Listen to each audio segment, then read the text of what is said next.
Hi guys, Nikki from Ancient Visions. Today I'm making my protection salt bars, soaps. So I just thought I'd bring you guys along and you can see how they're made. Okay, so the oils that I'll be using today, I don't know if you can see in the light here, but that is olive oil that's been infused with rosemary. I often do herb infused oils. I use them, well, all the time in my magical soaps at least. And also some sage infused olive oil as well. And I'll also be using rice bran and coconut oil, which I've pre-measured here. I've already mixed up my lye solution, so that's ready to go. And the extras that I'll be using in here are frankincense. I buy the powdered specifically for this purpose. Dragon's blood powdered resin. Some sandalwood powder.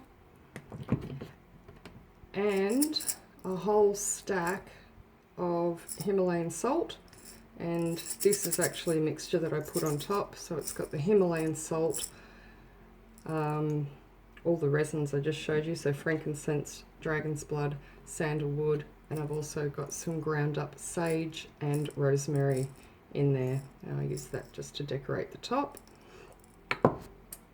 But I'll also be putting in a lot of Himalayan salt, pink Himalayan salt. So to get started, going to need gloves. This is why you always see me with cuts and burns and chemical burns all over me. I'm a bit of a doing witch. I do stuff. Oh, sorry, should have done this before. And of course, safety first, goggles, yay. Pretty, huh? Yeah. Okay, so to start, we quite simply get our oil and our lye mixture. I will stop this video when I do the mixing, otherwise it will deafen you. So I'll start. You have to work quickly once you put the lye into the oil because it will start to saponify and go hard like bar soap. So we'll pour this in.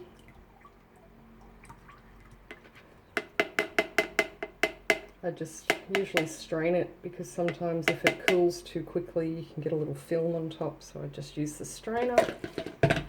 And I've got about 200 grams of fine Himalayan salt, which we'll dump in there as well. And we grab the stick blender. I'll start with just a little stir. Like I said, I'll turn it off. I'll pause it just so I don't deafen you with the blasting of the stick blender. Okay, so that's done. And as you can see, it just comes to a light trace. So it sort of goes like a custard, a thin custard consistency. So now we will want to add, this is my special fragrance blend that I make myself. It's a mixture of sandalwood, frankincense and myrrh. So I'll pop that in, and once we do we'll have to blend it again. So watch your ears. Okay, so that's all mixed up nicely. It started to thicken a little more.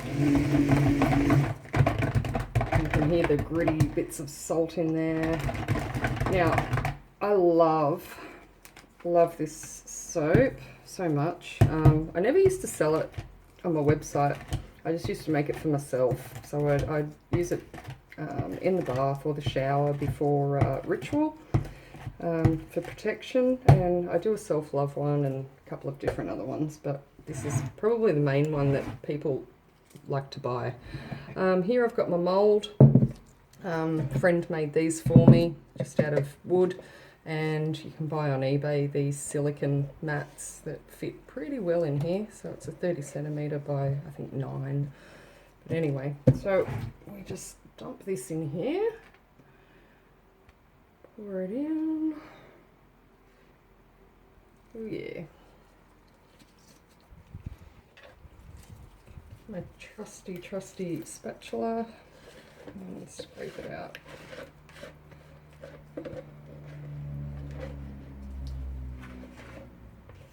I've had to make some more of this. I've still got 10 bars, but I've had people online ordering it left, right and centre, so I thought I had best get on and make some more, because these babies take 4 to 6 weeks to cure, so you have to let them sit and do their thing. That way, all the lye, which is sodium hydroxide, I know it sounds nasty, but once it goes through saponification, there is no chemical left in it.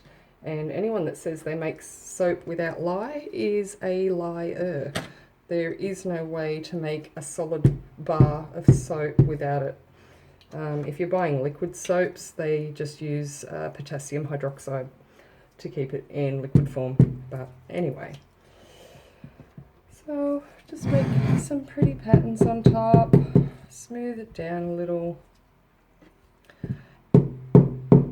Sorry if that's really loud. And then you've got to tap out some air bubbles. This will deafen you, so I'll just...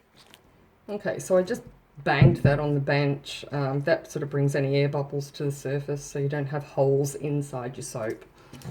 And on top, I'm just going to put my little herby, resiny, salty mixture on top. Just for some decoration, make it look a bit pretty. And so I can tell which soap it is.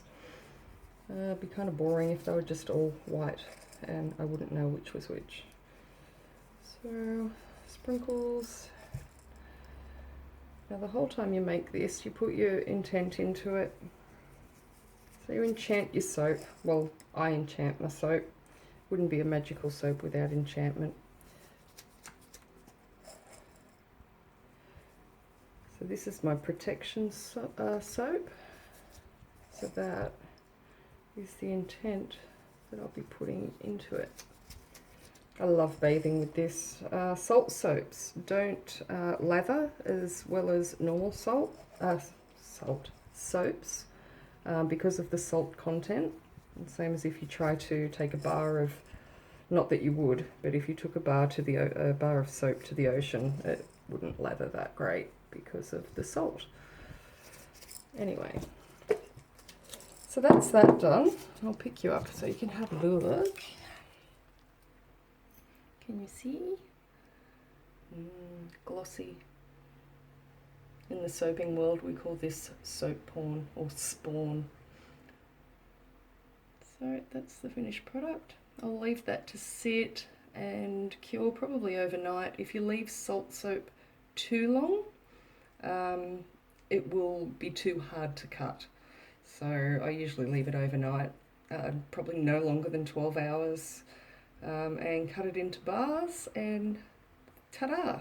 That is how I make my protection salt bars.